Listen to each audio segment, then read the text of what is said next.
Mais ce que nous pouvons retenir de l'intervention du PEPAM, c'est les résultats obtenus à la fin de ce programme. Parce que, comme vous le savez, le PEPAM a commencé à intervenir en 2006, après la mise en œuvre des OMD, pour un petit peu pousser le secteur de l'hydraulique à atteindre des taux d'accès assez importants. Aujourd'hui, le résultat est là. À Dakar, donc, nous avons à peu près 100% de taux d'accès environ.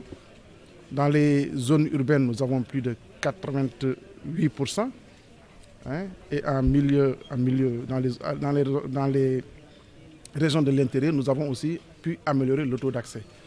Donc tout ça, c'est compte tenu du fait qu'avec le PEPAM, qui a eu à mobiliser différents bailleurs, à peu près 4 bailleurs, l'AFD, la BI, la BOAD et un petit peu l'Union européenne, à conjuguer leurs efforts pour permettre au Sénégal de pouvoir améliorer le taux d'accès par rapport à l'hydraulique urbaine. Et nous avons suivi l'ensemble de ces reportages qui montrent que les populations sont très satisfaites en réalité de cette politique d'amélioration de l'accès, non seulement par rapport à la production, mais aussi par rapport à la qualité de l'eau distribuée au niveau des populations. Donc cet atelier de capitalisation est aussi un atelier d'appropriation.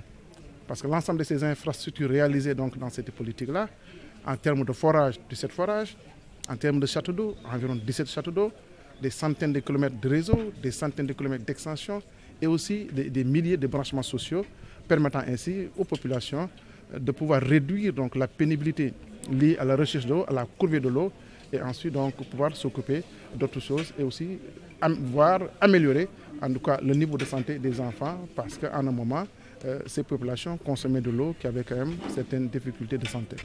Pour l'hydraulique urbaine, on a des programmes très structurants, très importants, jamais réalisés au Sénégal.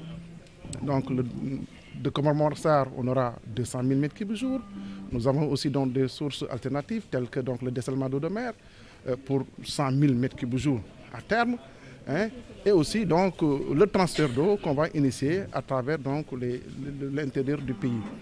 C'est pour dire que toutes ces politiques-là pourront nous accompagner en réalité pour pouvoir en tout cas atteindre les objectifs liés à l'ODD6, c'est-à-dire de l'eau à abondance et en qualité, de l'assainissement aussi en abondance et aussi en qualité. Keur Momar-Sarr 3, le dessalement et d'autres investissements tourneront à peu près autour d'un budget de plus de 474 milliards de francs CFA, même 509 milliards de francs CFA.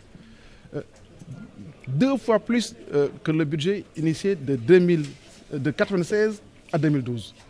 Donc vous voyez par là l'effort que l'État a pu faire à travers le partenariat, mais aussi à travers l'investissement à partir du budget, du budget consolidé de l'État. Au niveau rural, vous l'avez suivi certainement, nous avons un programme de réalisation de plus de 251 unités d'ouvrages hydrauliques en plus du PUDC.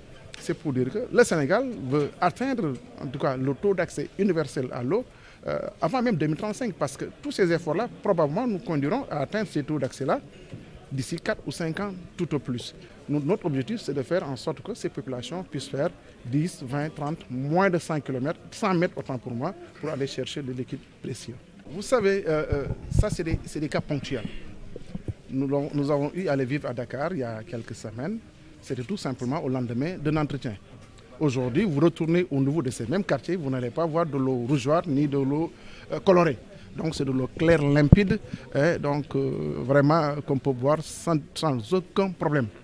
Au niveau aussi des zones de l'intérieur, nous avons ces mêmes améliorations. Donc je peux dire que la qualité de l'eau vraiment est au rendez-vous en réalité. Dans le cadre du PEPAM, 17 châteaux d'eau ont été réalisés à travers le territoire national et aussi 17 forages, mais des centaines de kilomètres en termes de réseau, des centaines de kilomètres en termes d'extension, mais plus de 56 000 aussi branchements sociaux. Tous les grands centres régionaux du Sénégal aujourd'hui voient l'impact du PEPAM à travers la sécurisation de l'approvisionnement en eau. Les populations aujourd'hui, depuis cet été en tout cas, ont bénéficié d'un plus grand confort dans l'approvisionnement.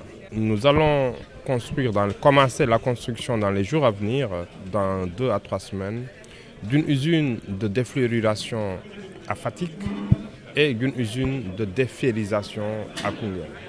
Les deux usines de défluorisation de Kaolack vont venir dans les mois à venir. Également, pour améliorer l'eau de la banlieue de Dakar, nous sommes en train, avec une entreprise locale, de construire une usine de déferrisation qui se situe au niveau du site de Sébikotane. Et tout cela rentre dans le cadre de l'amélioration de la qualité de l'eau pour une eau d'une potabilité beaucoup plus améliorée pour une longévité des populations. Justement, l'eau pour tous, c'est avant tout la planification, c'est avant tout l'anticipation. Raison pour laquelle nous sommes en train de construire deux usines principalement. Une troisième usine sur le site du lac de Guerre qui aura un coût à peu près de 270 milliards de francs CFA et les travaux vont démarrer d'ici la fin 2017. Et une seconde usine sur le site de Ngamel, une usine dessalement d'eau de mer qui a l'avantage de venir renforcer la production de Dakar, mais surtout la diversifier. Pour qu'en cas de dysfonctionnement ou en tout cas en cas d'intervention pour des raisons d'entretien ou de maintenance sur l'axe Kernouama-Marsar, que cette eau qui est à portée de main au niveau du presqu'île du Cap-Vert puisse venir renforcer le réseau. Et tout cela, ça vient sécuriser l'approvisionnement en eau de Dakar d'ici à l'horizon 2035. Donc jusqu'en 2035, les ouvrages que nous sommes en train de réaliser, à leur terme, permettront de sécuriser l'approvisionnement en eau de Dakar et sa banlieue et ses alentours jusqu'en 2035. Nous ne nous sommes pas arrêtés en si bon chemin. Nous sommes déjà en train de réfléchir pour un programme de sécurisation de l'approvisionnement en eau de Dakar jusqu'en 2050, Inch'Allah.